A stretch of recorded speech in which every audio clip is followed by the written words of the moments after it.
simplement. Bonjour, je m'appelle Marie-Madeleine Varret et j'ai le bonheur d'être dans ce lieu qui est pour moi un véritable sanctuaire.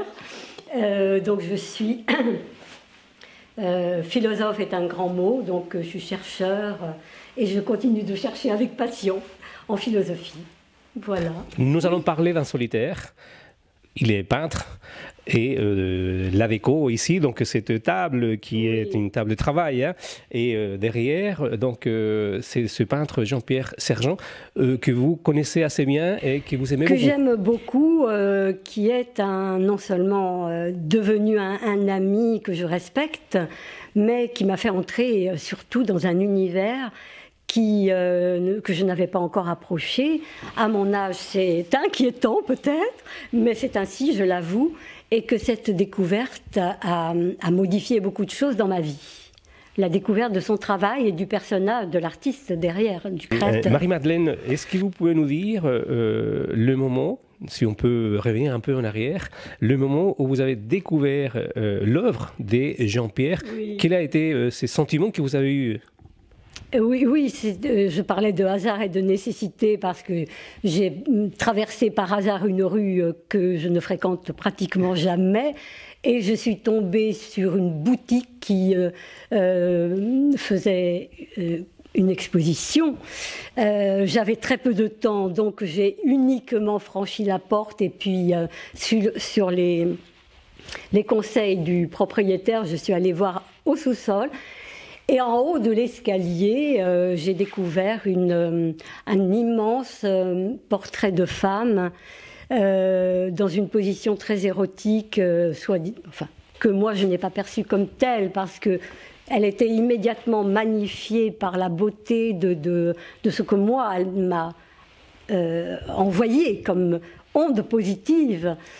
Et donc je me suis dit, ce n'est pas possible, il faut absolument que je contacte cet artiste afin d'en savoir davantage. Ce que j'ai fait, j'ai pu avoir ses coordonnées téléphoniques et donc Jean-Pierre m'a invité à son atelier pour la première fois où j'ai reçu la plus grande claque de ma vie. Ce n'était pas le même mural, je crois, mais à chaque fois il pourrait y en avoir une multitude, l'émotion est toujours aussi, et le renouvellement de l'émotion.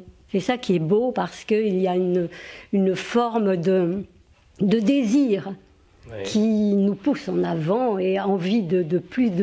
Et je crois que c'est ça le sens de la vie, d'être dans ce mouvement qui va à l'intérieur des choses. Et selon vous, qu'est-ce qui vous a parlé dans l'œuvre de Jean-Pierre? L'énergie qui est enveloppante complètement. On est pris dans cette magnifique mouvance qui va beaucoup plus loin qu'une simple contemplation esthétique. Et puis, à la fois, c'est un voyage, mais c'est une écriture en même temps. C'est ça que je trouve magnifique parce que l'histoire que je peux voir en tant que spectateur, je la poursuis en tant qu'acteur. Moi-même, j'ai envie d'y donner quelque chose et en même temps, ces muraux racontent une histoire. Il y a une écriture derrière, ou devant, ou par côté.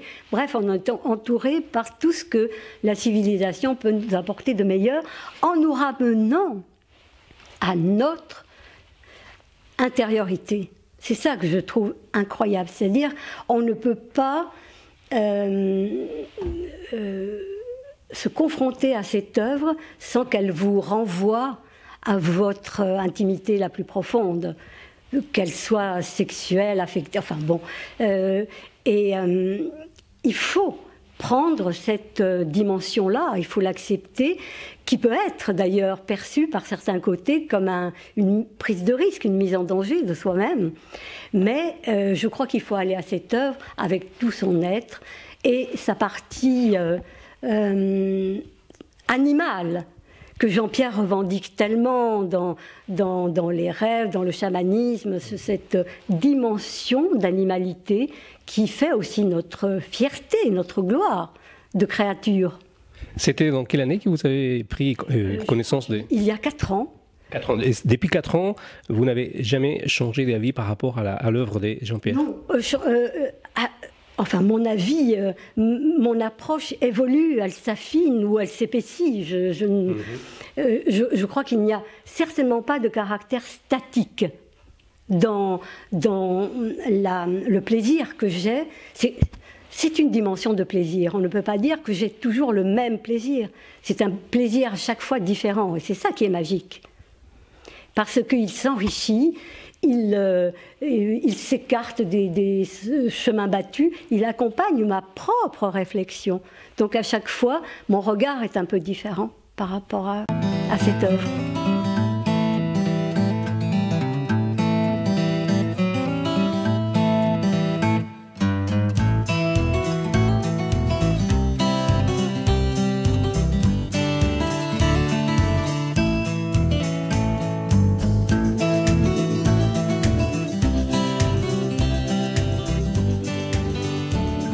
Et nous continuons donc dans cette conversation très intimiste entre amis.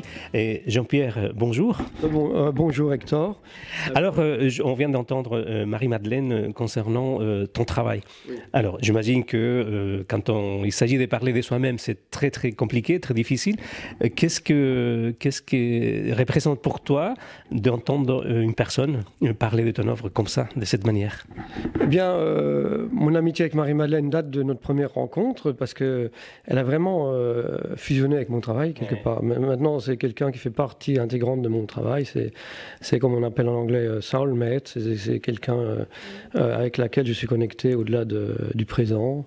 Et c'est une grande révélation. Et aussi, c'est un grand soutien de voir quelqu'un qui rentre à ce point dans ce que je fais et qui a une compréhension totale de mon travail.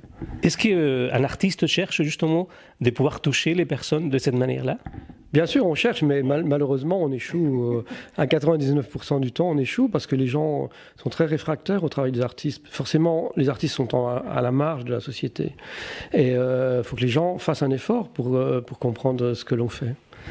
Alors, Marie-Madeleine, donc Jean-Pierre, il est très content de votre... Oui. Moi, je ne peux que avoir un sentiment de reconnaissance. C'est ça qui me frappe, parce que la générosité qu'il distribue autour de lui est tellement riche qu'elle nous donne envie, évidemment, en retour, d'être des témoins. Oui. Et de partager tout ça avec le plus grand nombre. Ce que disait Jean-Pierre à l'instant sur le fait que son œuvre est peut-être plus difficile qu'une autre, c'est que dans ce grand voyage qu'il nous propose, dont je disais tout à l'heure qu'il est aussi un voyage intérieur, on n'est pas seulement spectateur, mais moi je me sens acteur de ce travail dans ma participation intime. Je pense que c'est à la fois, bien sûr, la noblesse du travail de Jean-Pierre, de faire ce travail exigeant, cette œuvre magnifique, mais qui en même temps nous renvoie tellement à nous-mêmes et à nos fondamentaux, à notre intimité, que cela fait peut-être peur. Je pense qu'il y a une frange de public, ou peut-être malheureusement une proportion plus importante, qui redoute cette mise en confrontation avec son propre voyage intérieur aussi. Et je crois que c'est peut-être une des raisons de la difficulté d'une certaine réception de l'œuvre de Jean-Pierre Sergent. Je ne sais pas ce qu'en pense Jean-Pierre. Pour moi, ça fait la grandeur et qui ajoute quelque chose d'incommensurable par rapport à ce que je connais de l'art. Mais cette immersion dans l'œuvre de Jean-Pierre, c'est quelque chose dont on ne ressort pas indemne, parce qu'elle nous renvoie à nous-mêmes. Jean-Pierre, j'imagine que donc, c'est forme d'ambassadeur qu'on peut retrouver chez Marie-Madeleine. Est-ce que ça te motive pour continuer? Je pense que ce n'est pas la première fois que tu rencontres quelqu'un qui parle si bien de ton œuvre, mais des témoignages comme ça, est-ce que ça te donne envie vraiment de continuer? Ça te donne du courage? Bien évidemment, parce que c'est vrai qu'ici, en Franche-Comté, il faut dire que j'ai vécu longtemps à New York, donc ouais. ce rapport du public à l'œuvre était beaucoup plus puissant à New York qu'ici. Parce que les gens vraiment ont peur de l'art, c'est quelque chose qui ne les concerne pas du tout. Et de trouver Marie-Madeleine, qui a aussi vécu à New York, c'est peut-être pour ça alors. Oui, c'est peut-être pour ça, oui. C'est un échange d'énergie entre New-Yorkais, peut-être, on pourrait dire ça. Mais il est très important pour les artistes d'être soutenus et que les gens, non pas comprennent, mais soient impliqués dans le travail. C'est impliqué. Donc on va inviter aux francs-comtois de sortir un petit peu des frontières franc-comtoises. Oui, mais tant pis s'ils ne le font pas. On perd beaucoup de choses quand on ne s'intéresse pas à l'art, on perd beaucoup de choses. Tant pis pour eux. Alors, donc vous avez vécu à New York? Oui, plusieurs. Et vous avez vu cette force, cet enthousiasme des gens pour l'art? Moi, j'ai découvert déjà de mon côté, j'étais très jeune, relativement jeune, je faisais ma thèse. J'ai découvert les musées new-yorkais, donc je me suis complètement